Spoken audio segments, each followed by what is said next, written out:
Hello and welcome to Academy of Civil Services Bareilly. Academy of Civil Services provided various courses IAS, IPS, UPPCS and UGC NET examinations along with various other examinations. आपके पास suitability है, Hindi medium में choose batch करना चाहेंगे आप वो कर सकते हैं, इंग्लिश मीडियम में भी चूज कर सकते हैं, तो दोनों की अवेलेबिलिटी है। साथ ही साथ बाइलिंगुअल बैचेस भी हैं, वो भी साइमल्टेनियसली रन होते हैं। Just after class 12 special program run करती है एकेडमी ऑफ सिविल सर्विसेज, जिसमें 3 इयर्स का स्पेशली डिजाइन कोर्स है। उसका टाइम रहेगा 3 PM। तो अगर आप बरेली या आसपास के रीजन में हैं तो feel free to contact on this number. सारी डिटेल्स आपको यहाँ पे मिल जाएगी। We also provided 3 days free demo classes, और जो न्यू बैच है वो कमेंस्ड हो चुके हैं। आने वाले टाइम में भी न्यू बैचेस कमेंस्ड होंगे। जो नेक्स्ट बैच होगा वो स्टार्टिंग होगा फ्रॉम 30th August 2021 से। सो कोई भी इंफॉर्मेशन आपको चाहिए तो प्लीज इस नंबर पे कांटेक्ट करके सारी इंफॉर्मेशन आप ले सकते हैं। और अगर आप आसपास रहते हैं तो please visit 3 days free demo classes. हम today's topic is current affairs through question 26 August 2021. Start with the first question. Consider the following statement about the Malabar Rebellion of 1921. First statement says that it is an uprising of Moplas. Here is an error. यहाँ पे P आएगा, MOPLAHS, Moplas against local Hindus, landlord and British rulers. P statement says that it was led by the Varyam Kunchamet Hazi. तो सबसे पहले देख लेते हैं what about Malabar rebellion और ये क्यों न्यूज में था। तो रिसेंटली अगस्त 2021 यहाँ पे 100 इयर्स इसको पूरे हुए हैं मालाबार रेबेलियन को, या फिर मोपला रेबेलियन, जो ये मुस्लिम रेट है 1921 में ये हुआ था। ये जो मालाबार रेबेलियन है एक तरीके से अपराइजिंग है मुस्लिम टीनेंट्स की, जो कि मोपलास थे, और किसके, ये against the local Hindu landlords जिनको कहा जाता था जन्मीज एंड ब्रिटिश रूलर्स। तो इनके अगेंस्ट में ये उन्होंने रिवॉल्ट किया था। अब ये जो अपराइजिंग थी it began as a part of Khilafat movement which took place in the region, जो कि अंडर मालापुरम डिस्ट्रिक्ट केरला में थे। इसको किसने लीड किया था, तो this revolt was led by the Variyam Kunnath Haji. और अगर हम बात करें तो ये it has been perceived as one of the first nationalist uprising जो कि सदर्न इंडिया में हमको देखने में विटनेस होती है। It has been described as a peasant revolt as well, तो इसको पीजेंट रिवॉल्ट के नाम से भी जानते हैं। अब इसका अगर हम बात करें 1971 में जो केरला गवर्नमेंट थी उन्होंने इंक्लूड किया था participants of the rebellion in the category of freedom fighters. Means इस रेबेलियन में जो भी पार्टिसिपेंट्स थे तो उनको फ्रीडम फाइटर कैटेगरी को अथोराइज किया था, उनको ग्रांट किया था। साथ ही साथ इसका इंपैक्ट क्या हुआ था, जब रेबेलियन थे मोपलास के, inspired by the religious ideology, और एक तरीके से उनका कंसेप्शन था of an alternate system of administration. ठीक है, तो it was guided by the religious ideology and plus अगर हम बात करें along with the alternative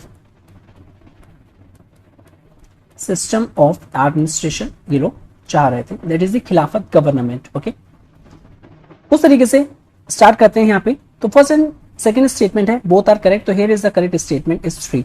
recently ESG bonds are in news, it was issued by ये चाइना के जो इंटरनेट जायंट है दैट इज बायडू ने ये रिलीज किए हैं ESG बॉन्ड्स। अभी ESG बॉन्ड्स हैं क्या, तो ये हैं फर्स्ट एनवायरमेंट,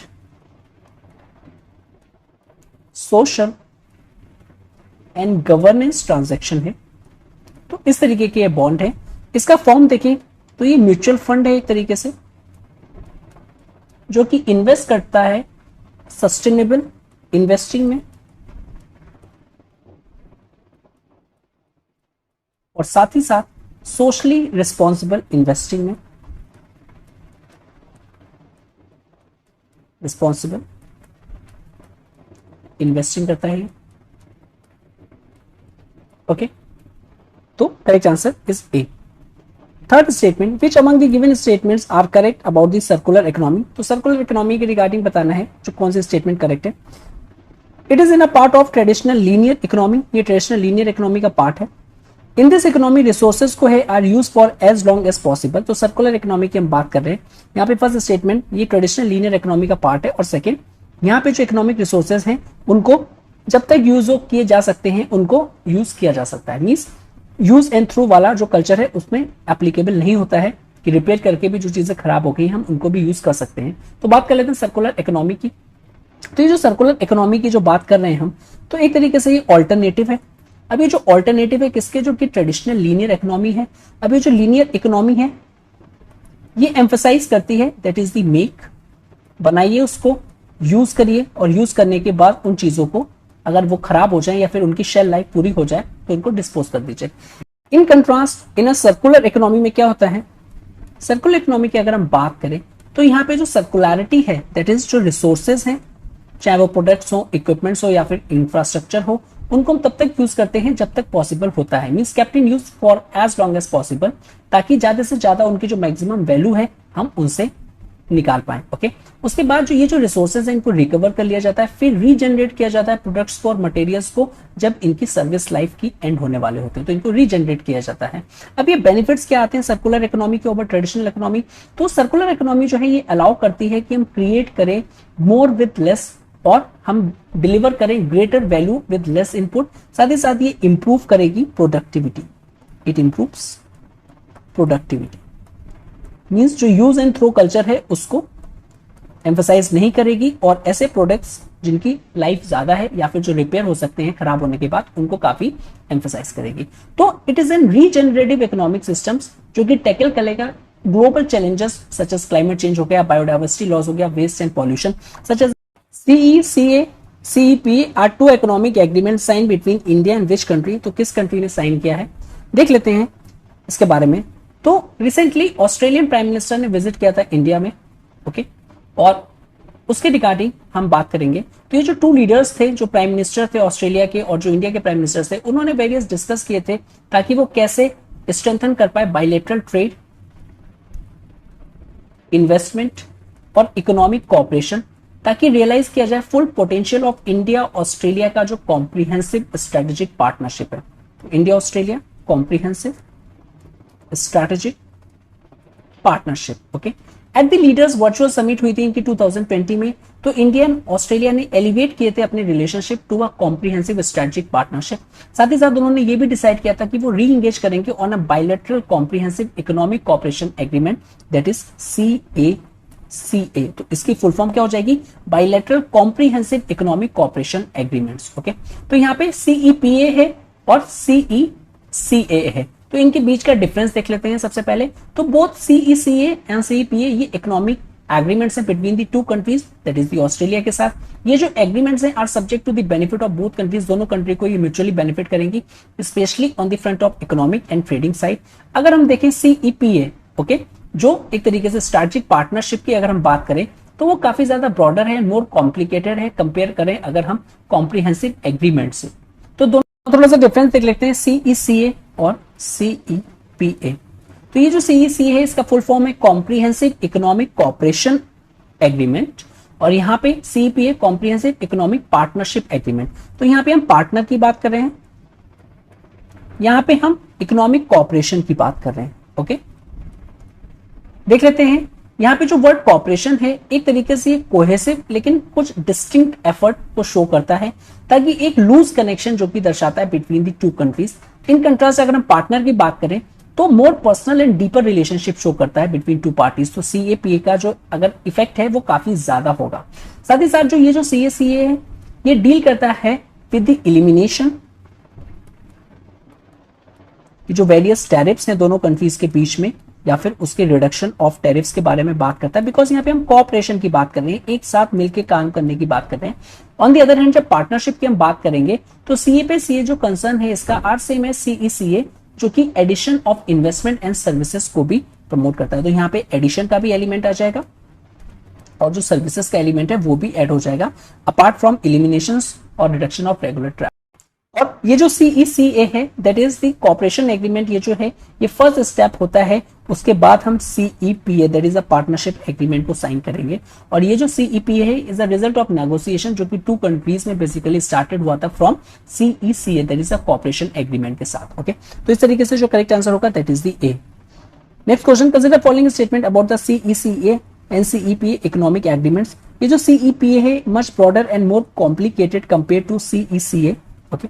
अब ये जो CECA है is the first established to accomplish CEPA, okay, तो यहाँ पे जो करेक्ट आंसर होगा that is the 3, both A and B are the correct answer. Fifth question, consider the following statement about the dye sensitize solar cell. तो यहाँ पे आपको बताना है डाई सेंसिटाइज सोलर सेल के बारे में। देख लेते हैं डाई सेंसिटाइज सोलर सेल क्या है। ये जो डाई सेंसिटाइज सोलर सेल है ये बेसिकली बनेगा with the help of kamala fruit से, तो ये न्यूज में काफी ज्यादा था।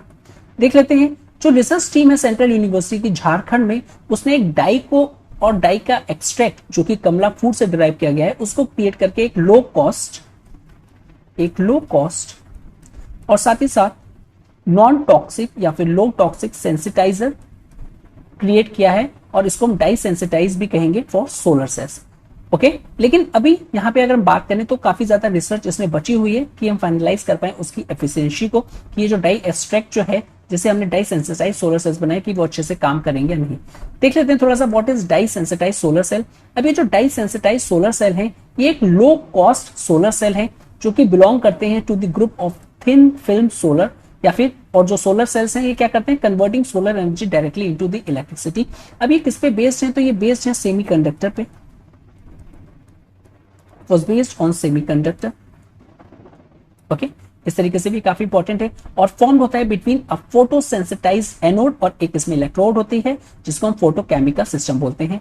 Modern version of dye solar cell की अगर हम बात करें तो इसको ग्रेड सेल भी कहते हैं।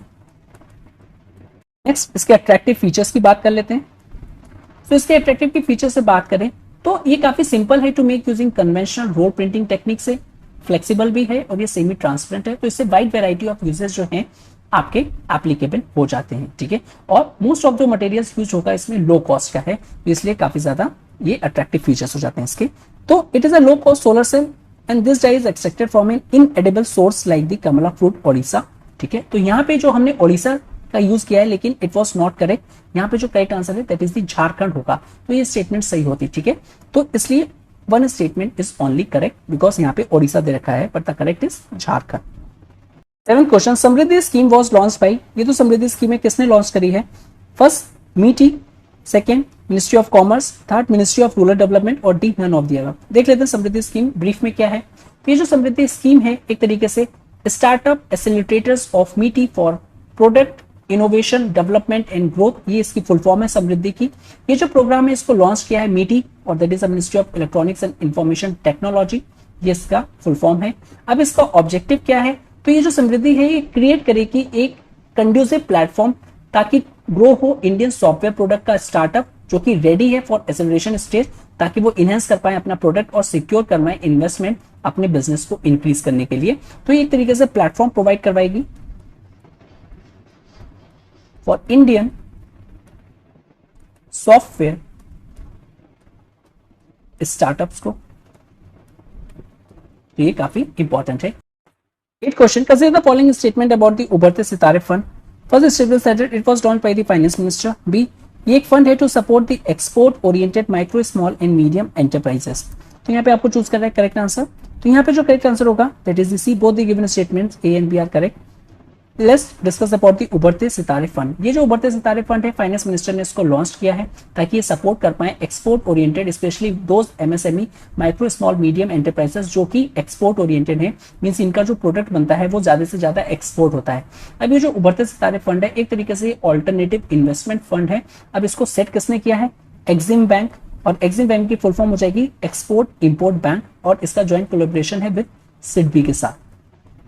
ओके, इस तरीके से ये अब ये जो उभरते सितारे फंड है ये फैसिलिटेट करेगी डेब्ट और equity funding to export oriented micro small medium enterprises. इसका ऑब्जेक्टिव है कि आइडेंटिफाई करेगी सबसे पहले तो, और आइडेंटिफाई करने के बाद इन्वेस्ट करेगी जो स्मॉल और मीडियम साइज वेंचर्स हैं जो कि मैन्युफैक्चरिंग और सर्विस इंडस्ट्रीज में हैं, जिनका गुड एक्सपोर्ट पोटेंशियल है कि अगर उनको सपोर्ट किया जाए तो वो उनके जो भी प्रोडक्ट्स बनाएंगे कि वो हम इतने इंडिया से और कंट्रीज को एक्सपोर्ट कर सकते हैं। ओके, तो एक तरीके से हिडन पोटेंशियल को पहचानना और उनको सपोर्ट करना ताकि वो ग्रो कर पाए और अल्टीमेटली इंडिया का जो एक्सपोर्ट सेक्टर है उसमें बूस्ट हो पाए। Okay, next question, consider the following statement about the Swinhoe soft turtle. तो इनके बारे में आपको बताना है।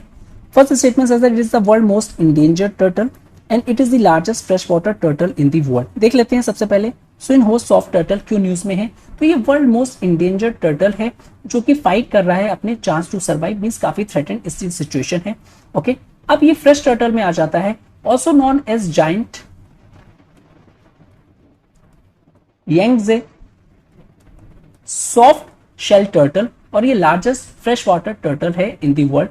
अब फ्रेश वाटर टर्टल्स जो होते हैं आर मोर थ्रेटेंड होते हैं अगर हम कंपेयर करके इनको मेरीन वर्ल्ड से। ओके, इसको अलग नाम से भी जाना जाता है, it is also known as the Hoan Kiem turtle, जो कि वियतनाम में जाना जाता है, that is Hoan Kiem turtle, Vietnam में इसको कहा जाता है। ये कहां पे मिलते हैं? तो ये वेटलैंड्स पे मिलते हैं और large lakes of China and Vietnam, दोनों जगह यहाँ पे मिलते हैं। इकोलॉजिकल रोल देख लेते हैं कि इनका एनवायरमेंट में या फिर इकोलॉजी में क्या रोल है। तो ये जो स्पीसीज हैं काफी इंपॉर्टेंट हैं to the sea floor biosystem के लिए, बिकॉज ये कंट्रीब्यूट करती हैं बाय इनरिचिंग सॉइल न्यूट्रिएंट्स और फैसिलिटेट करती हैं सीड डिस्पर्जन में। अब क्या क्या थ्रेट्स हैं इनको? तो इनका हैबिटेट डिस्ट्रक्शन, यानी इनका जो घर है उसका डिस्ट्रक्शन हो रहा है।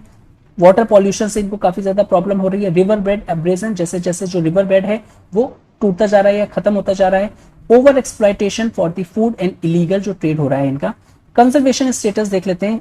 Indian union conservation of nature की अगर हम बात करें, IUCN में जो इनका स्टेटस है that is the critically endangered, बहुत ही सबसे लास्ट कैटेगरी का ये स्टेटस है, क्रिटिकली एंडेंजर्ड। इसके बाद ये जो स्पीसीज है ये एक्सटिंक्ट हो सकती है अगर इसको बचाया नहीं गया। साइड्स में अगर हम देखें तो ये अपेंडिक्स सेकेंड में आती है। अब यहाँ पे एक टर्म आया था that is the soft back turtle और एक हार्ड बैक टर्टल होता है। इनके बीच का डिफरेंस क्या होता है थोड़ा सा देख लेते हैं, सो दैट हमारा इन्वायरमेंट का भी एक टॉपिक जो है स्पेशली स्पीसीज में कवर हो जाएगा।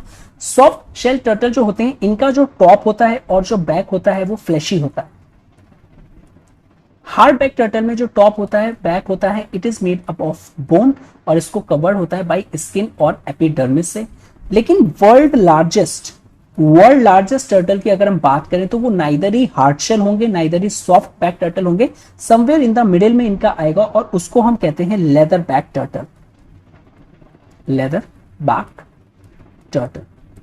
तो अगर कोई ये स्टेटमेंट आती है, ये कहता है कि Swinhoe soft shell turtle is the largest turtle, तो ये गलत हो जाएगा। इट इज बिकॉज आपने पहले ही पढ़ चुके हैं आप, ये जो सॉफ्ट बैक टर्टल होते हैं नाइदर ये लार्जेस्ट होंगे नाइदर ही हार्ड बैक टर्टल लार्जेस्ट होंगे। Somewhere in the middle that is the leather back turtle जो है वर्ल्ड लार्जेस्ट टर्टल होंगे। Okay, so if you like this video please do like share and subscribe and thank you very much watching this. Have a good day. So with this इसका जो correct answer होगा that is the 3, both A and B given statement are correct.